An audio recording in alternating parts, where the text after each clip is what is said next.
নমস্কাৰ আপোনালোকে চাই আছে অসম সংবাদ 24 ঘণ্টা। আজি আমি অসম সংবাদ 24 ঘণ্টায় আহি উপস্থিত হৈছোঁ ঢেকিয়াজুলি বিধানসভা সমষ্টিৰ অন্তৰ্গত মিজিবাৰী গাঁও পঞ্চায়তৰ ৮ নম্বৰ ৱাৰ্ডত। আৰু মিজিবাৰী গাঁও পঞ্চায়তৰ ৮ নম্বৰ ৱাৰ্ডত আমি আজি এগৰাকী নিৰ্দলীয় প্ৰাৰ্থীৰ সৈতে কথা পাতিম, কিয়নো সমাগত পঞ্চায়ত নিৰ্বাচন আৰু এই পঞ্চায়ত নিৰ্বাচনতে প্ৰাৰ্থিত্ব আগবঢ়াইছে এগৰাকী উদীয়মান যুৱকজন মিজিবাৰী গাঁও পঞ্চায়তৰ ৮ নম্বৰ ৱাৰ্ডৰ যুৱক আৰু তেখেতে মিজিবাৰী গাঁও পঞ্চায়তৰে ৮ নম্বৰ ৱাৰ্ডত গাঁও সদস্য পদৰ বাবে প্ৰাৰ্থিত্ব আগবঢ়াইছে। আৰু এইগৰাকী যুৱকৰ নাম হৈছে পিণ্টু টুটি। আৰু পিণ্টু টুটিয়ে এই বৰ্ষত যি পঞ্চায়ত নিৰ্বাচন, এই পঞ্চায়ত নিৰ্বাচনত নিৰ্দলীয় প্ৰাৰ্থী হিচাপে প্ৰাৰ্থিত্ব আগবঢ়াইছে। আৰু পিণ্টু টুটিয়ে কিন্তু আগতে বিভিন্ন সামাজিক কামৰ লগত জড়িত আছিলে, আনকি সদৌ অসম আদিবাসী ছাত্ৰ সন্থাৰ দৰে এটা সংগঠনতো নেতৃত্ব দিছিলে। আৰু তেখেতে এইবেলি নিৰ্বাচনত গাঁও পঞ্চায়তৰ গাঁও সদস্য হিচাপে প্ৰাৰ্থিত্ব আগবঢ়াইছে। এই বিষয়ে আমি কিছু কথা পাতিম আৰু প্ৰথমতে আমি পিণ্টু টুটিৰ সৈতে তেখেতৰ সম্পূৰ্ণ পৰিচয় জানিম আৰু তেখেতে ৰাজনীতিলৈ কিয় আহিল এই কথাখিনিও জনাৰ চেষ্টা কৰিম। আপোনাৰ শুভ নাম? হয়, মোৰ নাম শ্ৰী পিণ্টু টুটি হয়। আপোনাৰ পিতৃৰ নাম? মোৰ দেউতাকৰ নাম শ্ৰী আনন্দ টুটি। আপোনালোকৰ ভাই ভনী কেইজন? মোৰ ভাই ভনী ভণ্টি আছিলে, দুজন আছিলে, এজনক বিয়া দিছোঁ, এজন আছে ঘৰতে আছে আৰু মই ডাঙৰ। ভাতৃ হিচাপে আপুনি অকলেই? হয়, মই অকলে আছোঁ। দেখা গৈছে বিগত সময়ছোৱাত আপুনি সদৌ অসম আদিবাসী ছাত্ৰ সন্থাৰ দৰে সংগঠনত কাম কৰিছিলে, তাৰ উপৰিও বিভিন্ন ধৰণৰ সামাজিক কামৰ লগত আপুনি জড়িত আছিলে। আৰু এইবেলি দেখা গৈছে আপুনি যিহেতু পঞ্চায়ত নিৰ্বাচন, এই পঞ্চায়ত নিৰ্বাচনত আপুনি প্ৰাৰ্থিত্ব আগবঢ়াইছে, কি ক'ব আজিৰ দিনটোত? হয়, একমাত্ৰ হ'ল কি এতিয়া চৰকাৰে যি পঞ্চায়ত ইলেকশ্যন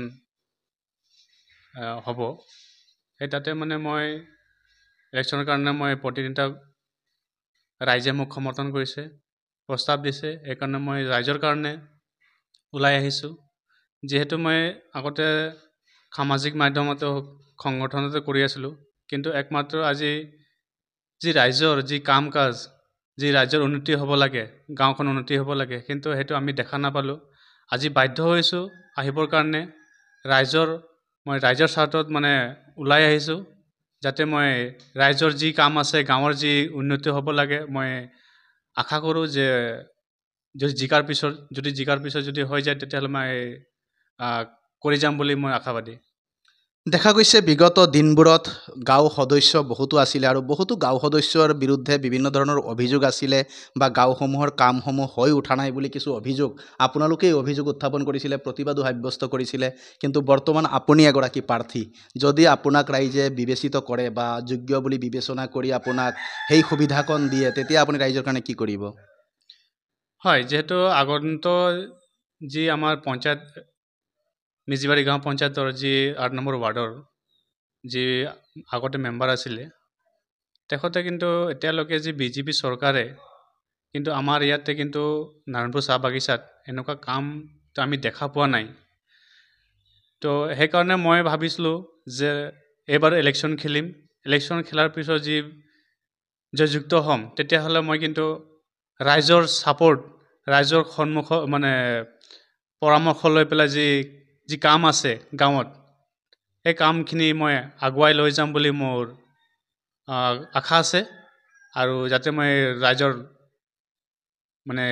কৰিব পাৰিম তাৰে মই কামনা কৰি আছোঁ। আৰু ধৰক আপুনি নিৰ্বাচনত যিহেতু প্ৰাৰ্থিত্ব আগবঢ়াইছে, ৰাইজৰ পৰা আপুনি সঁহাৰি কেনেকুৱা পাইছে এতিয়া? হয়, ৰাইজৰ পৰা সঁহাৰি কিন্তু ভাল পাইছোঁ। চবেই মোক কৈছে যে নহয়,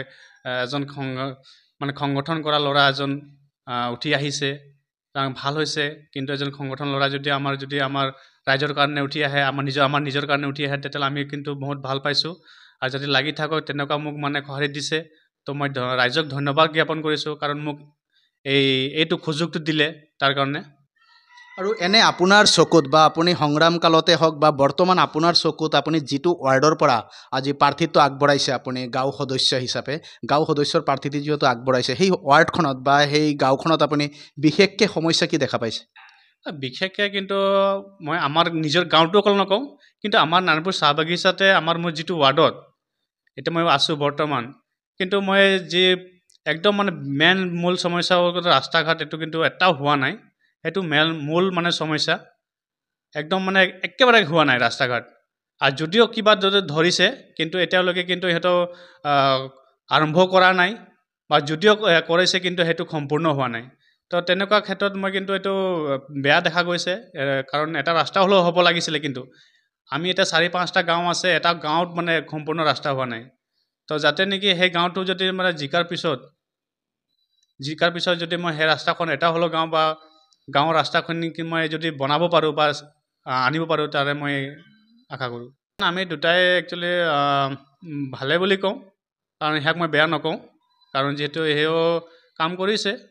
আৰু মই কাম কৰিছোঁ কিন্তু এতিয়া ৰিজাল্টহে অপেক্ষা কৰিম মানে ইলেকশ্যনৰ পিছত ৰিজাল্টহে অপেক্ষা কৰিম আৰু সেইটোৱে আৰু হয় ইতিমধ্যে শুনিলে আমি এগৰাকী নিৰ্দলীয় প্ৰাৰ্থীৰ সৈতে কথা পাতিলোঁ তেখেতে এইবেলি যি পঞ্চায়ত নিৰ্বাচনত মিজিবাৰী গাঁও পঞ্চায়তৰ ৮ নম্বৰ ৱাৰ্ডৰ পৰা প্ৰাৰ্থীত্ব আগবঢ়াইছে আৰু এগৰাকী ছাত্ৰ নেতাও আছিলে আৰু তেখেতে এইবেলি কিন্তু গাঁও সদস্য পদৰ বাবে প্ৰাৰ্থীত্ব আগবঢ়াইছে আৰু আমি তেখেতৰ পৰা আৰু কিছু কথা জনাৰ চেষ্টা কৰিম তেখেতৰ ৰাজনৈতিক জীৱন বা ৰাজনৈতিক যি পৰিকল্পনাৰ বিষয়ে আমি জানিলোঁ আৰু পিণ্টু টুটিয়ে আৰু কি কৰি ভাল পায় এই বিষয়ে আমি কিছু কথা পাতিম পিণ্টু টুটিয়ে ধৰক এই সামাজিক কামৰ উপৰিও নাচ গান বা অন্যান্য দিশত পিণ্টুৰ মনোভাৱ কেনেকুৱা হয় মোৰ নাচ গানটো এনেকুৱা মোৰ নাই বাৰু মই কিন্তু নাচ গান যোনে কৰে বা ওলাই আহে তাৰ কাৰণে মই বহুত ছাপোৰ্ট কৰোঁ আৰু সেই ক্ষেত্ৰত কিন্তু মই চবকে উৎসাহ দিওঁ পৰামৰ্শ দিওঁ সেইটোৱে মোৰ মানে আশা আছিলে কাৰণ আৰু যিহেতু মই ৰাজনীতিত অহা এটাই কাৰণ হৈছে কাৰণ মই যিহেতু চাইছোঁ মানে একদম মানে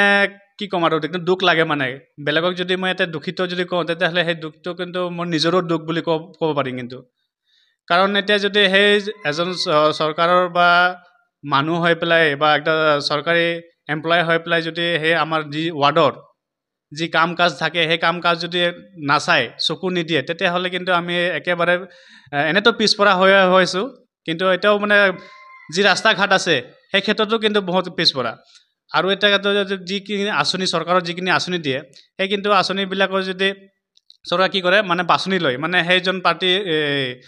এইটো অমুক পাৰ্টি হয় ইয়াক আঁচনি দিব নালাগে এইটো কাটি দিব লাগে তেনেকুৱা ধৰণৰ কিছুমান আমি দেখা পাওঁ তো গতিকে এনেকুৱা মই যদি এনেকুৱা চিন্তা কৰিছোঁ যাতে নেকি এনেকুৱা নহওক আগন্তুক ইলেকশ্যনত যে জিকাৰ পিছত এনেকুৱা নহওক যাতে চবকে মানে সমান ভাবিব লাগিব চবে এক সমান হ'ব লাগিব কাৰণ সেইটো বেলেগ ধৰণৰ মানে চিন্তা কৰিব নালাগে তাৰ মই কৰিছোঁ ধৰক বিভিন্নজনে আগে পিছে ৰাজনীতি কৰি গৈছে আৰু এই ক্ষেত্ৰত কিন্তু ৰাইজ বৰ্তমান সষ্টম হৈছে কিয়নো বহুতে ধৰক প্ৰতিশ্ৰুতি দিয়ে কিন্তু প্ৰতিশ্ৰুতি পূৰণ নকৰে আৰু তাৰপিছত ৰাইজৰ যি অৱস্থা সেই আগৰ দৰেই হৈ থাকে তো পিণ্টু টুটিক কিয় ৰাইজে বিশ্বাস কৰিব লাগিব এতিয়া কিয় বিশ্বাস কৰিব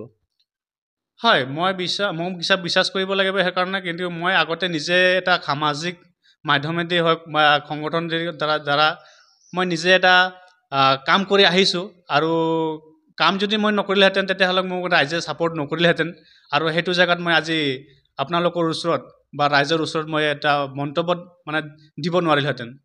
তো সেইটোৱে মোৰ খাওক যে ৰাইজে মোক ছাপোৰ্ট কৰিছে আজি হয় মই টকা পইচা দিয়া নাই কিন্তু হয় মই ছাপোৰ্ট কৰিছোঁ কাম কাজ মানে সামাজিক মাধ্যমেৰে মই কাম কাজ বহুতখিনি মানে কৰি গৈছোঁ সেইটোৱে মোৰ মানে মূল্যৱান আৰু মোৰ সেইটোৱে আৰু কথা আৰু এইবাৰ পঞ্চায়ত নিৰ্বাচনৰ পিণ্টু টুটিৰ প্ৰতীক চিহ্ন কি হ'ব হয় সেইবাৰ মোৰ প্ৰতিচিহ্ন মোৰ হ'ব লেম আছে সেইটোৱে তাৰমানে আপুনি প্ৰতীক চিহ্ন লৈছে লেম্প আৰু যাৰ যিটোৱে পোহৰাই তোলে তো আপোনাৰ কি সেইটোৱে পৰিকল্পনা নেকি যে সমাজখনক পোহৰাই তোলা হয় একচুৱেলি লেম্পটো এইটোত মোৰ ভাগ্যৱান যে মই ক'ব পাৰোঁ যে মোক লেম্পটো দিছে সেইটো লেম্পটো যিহেতু আগতে কাৰেণ্ট নাছিলে সেই সময়তে মানে এটা ডিবিৰি চাকি বা লেম্প দি পেলাই মানে ঘৰখন উজ্জ্বল কৰি আছিলে তো সেই যাতে সেই আগন্তুক মানে যি ইলেকশ্যনত কিন্তু সেই উজ্জ্বলৰ উদ্দেশ্যত বা এক্সাম্পলত যাতে সেই মই পোহৰটো দিব পাৰোঁ মোৰ সেইটোৱে উদ্দেশ্য আছে মানে ৰাইজৰ ওপৰত সেইটোৱে উদ্দেশ্য যাতে মই পোহৰ দিব পাৰোঁ যাতে কোনে মানে ক'ব নোৱাৰিব যে নহয় সেইটো পোহৰটো পোৱা নাই বুলি সেইটোৱে আৰু হয়, ইতিমধ্যে শুনিলে আমি কথা পাতিলোঁ এগৰাকী মিজিবাৰী গাঁও পঞ্চায়তৰ ৮ নম্বৰ ৱাৰ্ডৰ নিৰ্দলীয় প্ৰাৰ্থীৰ সৈতে আৰু এই প্ৰাৰ্থীগৰাকীৰ নাম হৈছে পিণ্টু টুটি আৰু পিণ্টু টুটিয়ে এইবেলি মিজিবাৰী গাঁও পঞ্চায়তৰ ৮ নম্বৰ ৱাৰ্ডৰ পৰা প্ৰাৰ্থীত্ব আগবঢ়াইছে আৰু এগৰাকী ছাত্ৰ নেতা আৰু তাৰ কাৰণে এই ছাত্ৰ নেতাগৰাকীৰ সন্ধানত আমি ওলাই আহিছিলোঁ যিহেতু তেখেতে ছাত্ৰ সংগঠনৰ পৰা এতিয়া প্ৰাৰ্থীত্ব আগবঢ়াইছে গাঁও সদস্য পদৰ বাবে আৰু তেখেতে আগন্তুক দিনত কেনেকৈ কাম কৰিব সেয়া ৰাইজে বিবেচনা কৰিব আৰু তেখেতক এই নিৰ্বাচনত ৰাইজে যোগ্য ভাবিব নাভাবিব সেয়া সম্পূৰ্ণ ৰাইজৰ বিচাৰাধীন আৰু আমি তেখেতৰ লগত কথা পাতিলোঁ তেখেতৰ মনৰ কথাবিলাক জনাৰ চেষ্টা কৰিলোঁ আৰু এনেদৰেই আমি যিসকল ছাত্ৰ সংগঠনৰ পৰাই হওক বা সামাজিক বিভিন্ন স্থানৰ পৰা আহি ৰাজনৈতিক মজিয়ালৈ আহিছে আমি তেখেতলোকৰ মনৰ কথাসমূহ জনাৰ চেষ্টা কৰিম তেখেতলোকে সামাজিক কাম কৰি থকাৰ পিছতো পুনৰ ৰাজনীতিৰ মজিয়ালৈ আহিছে এই কথাখিনি আমি জনাৰ চেষ্টা কৰিম আৰু আজি আমি কথা পাতিলোঁ পিণ্টু টুটিৰ সৈতে আৰু আমি সদৌ শেষত পিণ্টু টুটিৰ পৰা এটা মন্তব্য গ্ৰহণ কৰিম আৰু গ্ৰহণ কৰি আমাৰ এই অনুষ্ঠান সামৰণি মাৰিম পিণ্টু টুটিয়ে যদি এইবেলি নিৰ্বাচনত জয়ী হৈ আহে প্ৰথম লক্ষ্য কি হ'ব প্ৰথমলৈকে মোৰ এটা আমাৰ যি 4টা ৱাৰ্ড মানে গাঁও হয় সেইটো 4টা কিন্তু এটা হ'লেও ৰাস্তা মোক মানে মোৰ উদ্দেশ্য ৰাস্তা হ'ব লাগিব পিণ্টু টুটিয়ে নিৰ্বাচনত জয়ী হোৱাৰ লগে লগে প্ৰতিটো আপোনাৰ প্ৰতিদ্বন্দ্বী প্ৰাৰ্থীও যদি থাকে বা প্ৰতিদ্বন্দ্বী প্ৰাৰ্থীৰ সমৰ্থকো থাকে তেখেতলোকে আপোনাৰ তাত সন্মান পাবনে নাই হয় সন্মানটো নিশ্চয় পাম আপুনি তেওঁলোকক আদৰি ল'বনে নাই হয় আদৰিটো এইটো ল'বই লাগিব কাৰণ মানে সেইটো বিভাদ কৰিব নালাগে ভেদভাদ কৰিব নালাগে কাৰণ যিহেতু আমি একেলগত থাকোঁ হয় নহয় ৰাতিপুৱা হ'লে দেখা পাওঁ বা আমি একেলগত কিছুমান কামবিলাক কৰি যাওঁ সামাজিক মাধ্যমত কিছুমান কাম কৰি যাওঁ তো আমি একেলগত থাকোঁ আৰু একেলগে মিলিজুলি কাম কৰিব লাগিব সেইটোৱে মোৰ আশা পিণ্টু টুটিৰ ৰাজনীতিলৈ অহাৰ ক্ষেত্ৰত পিণ্টু টুটিৰ পিতৃৰ সমৰ্থন কেনেকুৱা হয় পিতৃৰ সমৰ্থন মোৰ 100% আছে মাতৃৰ সমৰ্থন মাতৃৰ নাই হয় ইতিমধ্যে শুনিলে মাতৃহীন পিণ্টু টুটিয়ে এইবেলি ৰাজনীতিত প্ৰাৰ্থীত্ব আগবঢ়াইছে আৰু তেখেতৰ পিতৃৰ সম্পূৰ্ণ সমৰ্থন ৰাইজৰ সঁহাৰি লৈ ৰাজনীতিত আহিছে পিণ্টু টুটি সংগ্ৰামৰ মজিয়াৰ পৰা ৰাজনীতিলৈ আৰু এই ক্ষেত্ৰত বিবেচনা কৰিব ৰাইজে আৰু আমি তেখেতৰ লগত কথা পাতিলোঁ আৰু সকলোৱে অসম সংবাদ 24 ঘণ্টা চাই থোৱাৰ কাৰণে মই প্ৰশান্ত বৈশ্যই নাৰায়ণপুৰ চাহ বাগিচাৰ 8 নম্বৰ ৱাৰ্ডৰ পৰাই সকলোলৈ ধন্যবাদ জ্ঞাপন কৰিছোঁ